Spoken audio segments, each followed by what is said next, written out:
నమస్తే అండి అందరికీ. నా పేరు చిట్టి. నా ఛానల్ పేరు చిట్టమ్మ రుచులు. ఈ రెసిపీ కనుక మీకు నచ్చినట్లయితే ప్లీజ్ సబ్స్క్రైబ్ చేసుకోండి, లైక్ చేయండి, షేర్ చేయండి, కామెంట్ పెట్టండి. ఈరోజు మనం చేసుకునేది రోటి పచ్చడి, చింతపండు రోటి పచ్చడి. దానికి కావాల్సిన ఇంగ్రీడియంట్స్ ముందు చూపించాను. సింపుల్గా కూరగాయలు ఏమీ లేనప్పుడు చేసుకోవచ్చండి. నానబెట్టిన చింతపండు, ఉప్పు, కారం, పసుపు, ఉల్లిపాయలు, కొన్ని వాటర్, అంతే. ఇంకేం లేదు. ఇంకా ఆయిల్ మర్చిపోయాను, ఆయిల్ ఉండాలి. ముందుగా ఉల్లిగడ్డలని నూనెలో వేయించి పెట్టుకోవాలి. 2-3 పచ్చిమిరపకాయలు, ఉల్లిగడ్డ, కరివేపాకు, ఇష్టం ఉంటే కొత్తిమీర, పుదీనా కూడా వేసుకోవచ్చు. నా దగ్గర లేవు అవి, నేను వేయలేదు. ఉల్లిగడ్డ, పచ్చిమిర్చి, కరివేపాకు మాత్రమే నూనెలో వేయించి పక్కన పెట్టుకున్నాను. ముందు చింతపండు రోట్లో వేసి బాగా నూరిన తర్వాత అందులో ఉప్పు, కారం వేసి బాగా మెత్తగా నూరుకోవాలి. ఆ తర్వాత ఫ్రై చేసిన ఉల్లిగడ్డ, పచ్చిమిర్చి ఉంది కదా, అది వేసుకోవాలి. మనకు చింతపండు కొంచెం చట్నీ గట్టిగా అనిపిస్తే వాటర్ పోసుకోవాలి, లేకపోతే ఏం అవసరం లేదు. చింతపండు నానబెట్టిన నీళ్ళు కూడా పోయొచ్చు, కాకపోతే ఎక్కువ పుల్లగా అయిపోతుంది. అందుకని నేను సపరేట్ వాటర్ తీసుకొని పోస్తున్నాను. ఇట్లా మెత్తగా నూరుకున్న తర్వాతకి నూనెలో వేయించి పెట్టుకున్న ఉల్లిగడ్డలు వేసుకోవాలి. చింతపండు నానబెట్టి ఉల్లిగడ్డ వేయించి పెట్టుకున్నామంటే తొందరగా ఒక 5 మినిట్స్లో నూరుకోవచ్చు.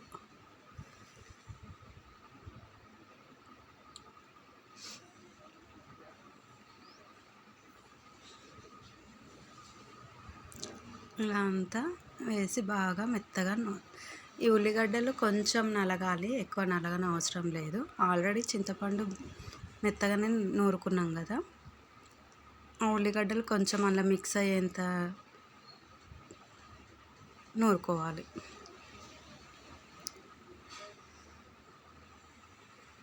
అలా బాగా నూరుకున్న తర్వాత అంతా మిక్స్ అయ్యేలాగా నూరుకున్నాక మీ ఇష్టం, వేరే బౌల్ల కన్నా తీసుకోవచ్చు. నేనైతే ఉల్లిగడ్డ వేయించిన చిన్న కడాయిలకే తీసి పెట్టాను, ఎందుకంటే అందులో కొంచెం ఆయిల్ ఉంటుంది కదా, అట్లా అని చెప్పి అందులోనే వేసాను. మీ ఇష్టం, వేరే బౌల్లోకి తీసుకోవచ్చు. అంతే అండి, ఎంతో సింపుల్ చింతపండు చట్నీ రెడీ.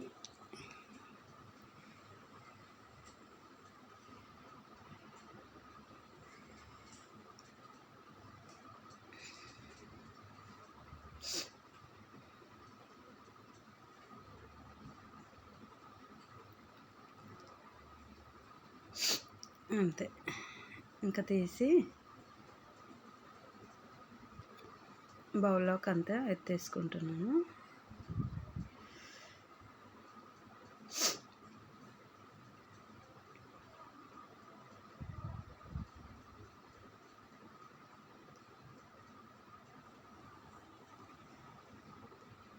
నాకు రోకలి కొంచెం చిన్నగా అయిందండి, కాకపోతే పెద్దది కూడా ఉంది, కానీ వీడియో తీయడానికి ఇబ్బంది అవుతుందని చిన్నదాంతో నూరాను. ఇందులో కొంచెం వేసుకున్న తర్వాత కొంచెం రోట్లో అలాగే ఉంచి అందులో అన్నం కలుపుకొని తింటే చాలా టేస్టీగా ఉంటుంది. ఒకసారి ట్రై చేయండి అట్లా.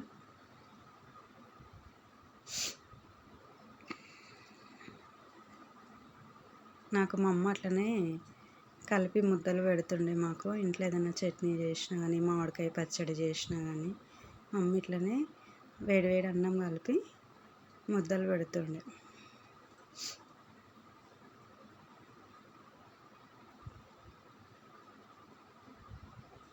ఎంతో టేస్టీ అయిన సింపుల్ ఇంగ్రీడియంట్స్, ఎక్కువ ఇంగ్రీడియంట్స్ లేకుండా తక్కువ ఇంగ్రీడియంట్స్తో చింతపండు చట్నీ రెడీ.